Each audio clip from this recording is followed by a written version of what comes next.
Chers compatriotes de la Côte d'Ivoire, amis et frères, je voudrais vous adresser mes salutations les plus patriotiques, j'allais dire. Le mardi 4 novembre dernier, le pouvoir d'Abidjan s'est saisi de notre ami et frère, le combattant des libertés, depuis qu'il est étudiant jusqu'à aujourd'hui, Damana Adja Picasse. Je voudrais ici lui adresser personnellement ma solidarité la plus fraternelle et puis lui dire que quand je m'en allais de la Côte d'Ivoire, malgré moi, dans des conditions brutales pour me retrouver ici aux États-Unis, il fait partie des personnes avec qui j'ai échangé directement ou indirectement sur cette situation-là, et il a profité pour me demander si je pouvais accepter de coordonner un peu les activités du mouvement Trop c'est trop pour le continent américain.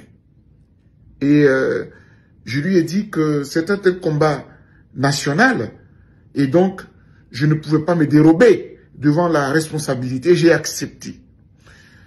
Je voudrais lui dire, de là où il se trouve, que nous sommes en communion d'esprit, en communion, j'allais dire d'âme, pour ce combat qui est le nôtre.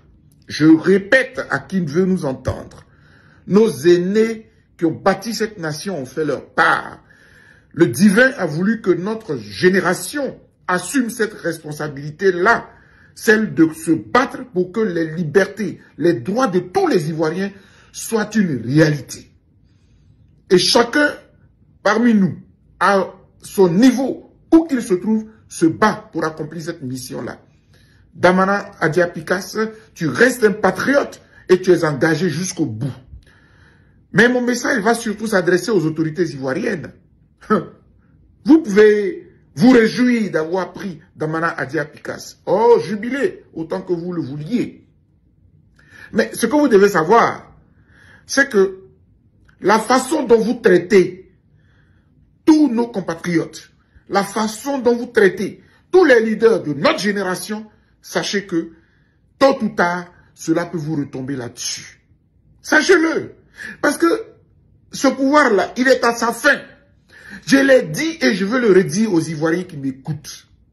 C'est le jour et l'heure que nous ne savons pas. Mais ce qui est certain, c'est que ce régime-là, il est à sa fin.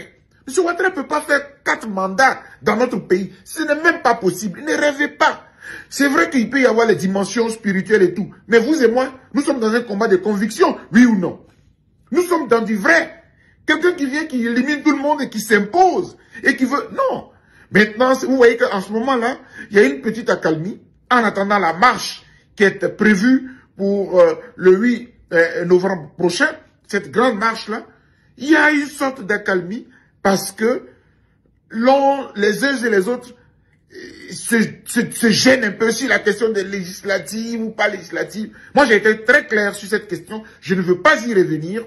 Moi, je suis dans un combat focus. Je suis un acteur de la société civile. Je ne suis pas encore engagé dans un combat pour la magistrature suprême de mon pays ou même pour la représentation à l'hémicycle dans mon pays parce que les conditions ne sont pas réunies. Donc, pour le moment, ce combat-là, ce débat électoral-là ne m'intéresse pas parce que nous ne sommes pas dans un contexte normal. Je me bats pour que toutes les conditions soient réunies pour que quiconque veut candidater et à la présidence de la République et aux législatives ou aux municipales aille à part égale, dans les conditions égales que tout autre. Or, aujourd'hui, toutes les conditions ne sont pas réunies parce que M. Ouattara a tout mis en œuvre pour essayer de légitimer son pouvoir qui n'a aucune légitimité, qui n'a aucune légalité. Toutefois, les partis politiques sont dans leur rôle et dans leur jeu. Ils ont des militants qui se sont organisés pour créer leur parti. Ils sont responsables. Tout ce que je leur demande, c'est de respecter la douleur des Ivoiriens en posant des pas pour que le peuple comprenne qu'il ne s'est pas battu pour rien. C'est ça notre combat et c'est ça ma posture. Cela dit, prenez M. Damana Adja Picasse, mais Et les avocats vous l'ont dit depuis Paris. Il y en a qui me contactent depuis Londres, qui veulent s'adjoindre au collège des avocats pour le défendre. Ces droits doivent être respectés. Je veux répéter.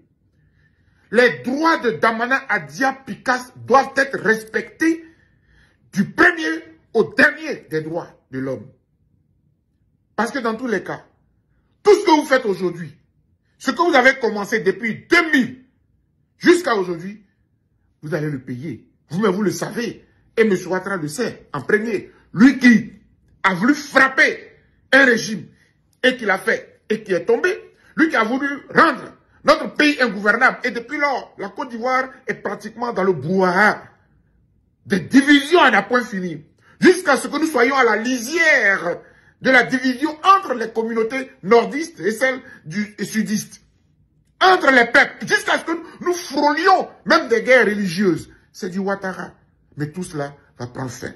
J'ai voulu faire ce message à mes compatriotes pour dire, nous avons mal de l'arrestation de Damana Adia Picas, mais ce n'est qu'une étape. Le combat, là, il est devant nous. Il est lourd, il est fort. Cette fois-ci, on a déjà tapé 10 ans avec le président Laurent Gbagbo qui était à la haie. Aujourd'hui, nous espérons ne même pas faire 1 an. Je vous assure, comptons les jours. Chaque jour que Dieu fait est un pas vers la mort, certes, mais c'est un pas victorieux pour notre nation, pour notre pays. Et j'ai dit. Je donne un rendez-vous. Il sera assis à terre et puis on va lui donner le sauter octobre, sauter octobre, sauter octobre, sauter octobre, voilà novembre, voilà novembre, voilà novembre, voilà sauter octobre, sauter octobre, sauter octobre, sauter octobre, voilà novembre, voilà novembre, on va danser, on va danser, on va danser, on va danser, on va danser, on va se casser, on va se casser, on va se casser, on va se casser. Attrapez, attrapez, attrapez, attrapez-le, attrapez, qu'est-ce Il y a un bon.